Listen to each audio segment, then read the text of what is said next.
Sidang peninjauan kembali 6 terpidana kasus kematian Vina dan Eki hari ini diprediksi akan menjadi agenda sidang pamungkas. Sidang akan menghadirkan ahli mata Rumah Sakit Cicendo dan ahli kecelakaan lalu lintas yang sebelumnya belum pernah dihadirkan baik di sidang tahun 2016 silam. Kuasa hukum 6 terpidana menegaskan pada sidang ke-8 hari ini banyak ahli yang akan dihadirkan.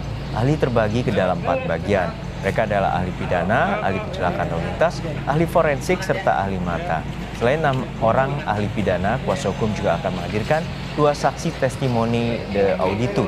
Keduanya sempat menjadi kuasa hukum 6 terpidana pertama di tahun 2016 lalu. Agenda persidangan akan diisi oleh banyak ahli, antara lain ahli hukum pidana. Dari ahli kecelakaan dan lalu lintas, kita akan hadirkan Dr. Yuspan Zaluku. Kita harapkan bahwa besok merupakan sidang pemeriksaan terakhir untuk 6 terpidana. Dan kita akan menunggu keputusan dari Majelis Hakim atas permintaan Ketua Tim Hukum kami, yaitu Profesor Dr. Oto Hasibuan, untuk diadakan pemeriksaan setempat atau sidang lapangan. Informasi terkini kita langsung sapa jurnalis Kompas TV Muhammad Syahrir Ramdan di Pengadilan Negeri Cirebon, Jawa Barat. Syahrir Ramdan, untuk saat ini siapa saja ahli yang akan dihadirkan bersaksi untuk menjelaskan terkait dengan sidang peninjauan kembali 6 terpidana kasus kematian Vina dan Eki? Dan juga selamat siang saudara, sidang ini merupakan sidang yang diprediksi akan terakhir oleh 6 terpidana yang mengajukan PK. Dan sidang hari ini menghadirkan beberapa ahli yang memang belum pernah dihadirkan pada sidang-sidang sebelumnya. Baik pada sidang PK sebelumnya, yakni terpidana yang telah bebas, dinyatakan bebas murni, yakni Sakat Tatal, dan juga sidang di tahun 2016 atau 2017 lalu. Ketiga ahli yang betul-betul baru dihadirkan pada sidang PK kali ini adalah, pertama adalah saksi mata, yakni ahli mata maksud kami, yakni Dr. Mayasari Wahyu Kuntorni dari Rumah Sakit Mata Cicendo Bandung. Kemudian ada ahli dari kecelakaan lalu lintas Dr. Yuspan Zaluku yang juga merupakan mantan penyidik dan juga inspektur di kepolisian yang menangani lalu lintas, dan juga ada ahli dokter forensik yakni Yoni Fuadah Sukriyani. Sampai saat ini pada saat sidang dimulai sekitar pukul 10.00 WIB tadi, baru satu ahli yang telah memberikan kesaksiannya atau kepakarannya, keterangannya di muka hakim atau di majelis hakim, yakni ahli mata atas nama Dr. Mayasari Wahyu. Yang kami highlight atau yang kami garis bawahi, yakni pada saat keterangan dokter mata tersebut bahwa 50 meter berdasarkan penelitian jarak pandang manusia sudah mulai terbatas. Ini siang hari dan terlebih pada saat malam hari, yakni kemampuan jarak pandang manusia akan mulai terbatas. Yang hanya dilihat oleh manusia di atas 50 meter adalah sosok yang tidak dapat melihat 3 hal. Pertama mata, kedua hidung, dan ketiga adalah mulut. Sedangkan pada saat orang untuk mengidentifikasi benar atau tidaknya seseorang, identitasnya sesuai dengan yang dikenali atau tidak, itu adalah dengan 3 faktor tadi, mata, hidung, dan juga mulut.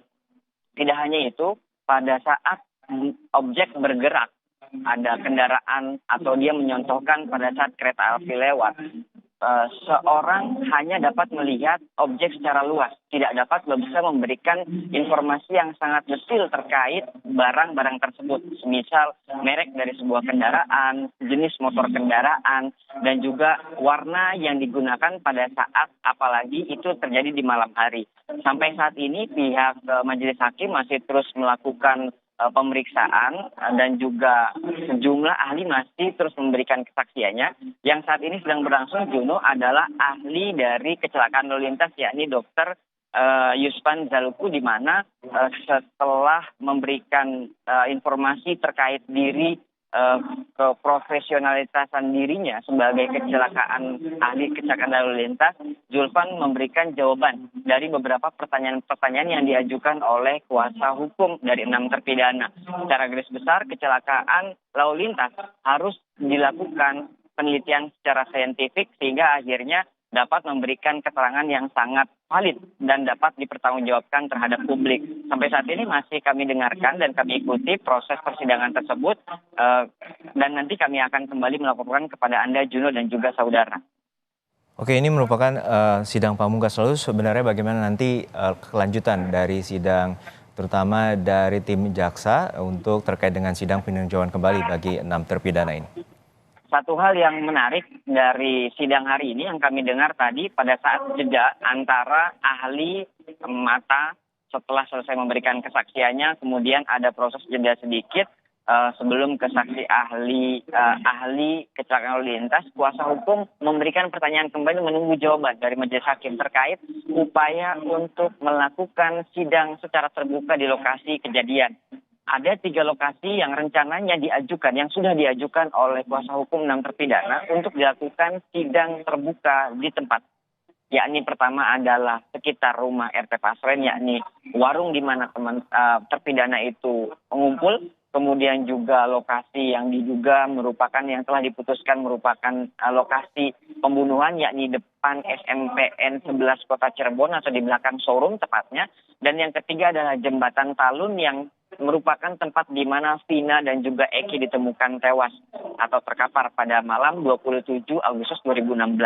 Hakim menjawab pernyataan tersebut atau pertanyaan tersebut bahwa hari Rabu akan diputuskan hasil rapat yang akan dilakukan oleh majelis hakim, dan bila akhirnya dikabulkan oleh majelis hakim untuk dilakukan sidang terbuka akan dilakukan pada hari Jumat nanti, yakni hari Jumat tanggal 27 September 2016 akan dilakukan sidang terbuka di 3 lokasi oleh hakim, pihak pemohon yakni para 6 terpidana dan juga kuasa hukumnya, serta pihak termohon yakni jaksa penuntut umum. Yang tadi pada saat ditanyakan oleh majelis hakim, jaksa penuntut umum hanya memberikan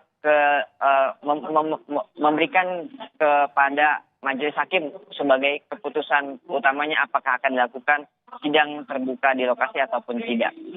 Juno.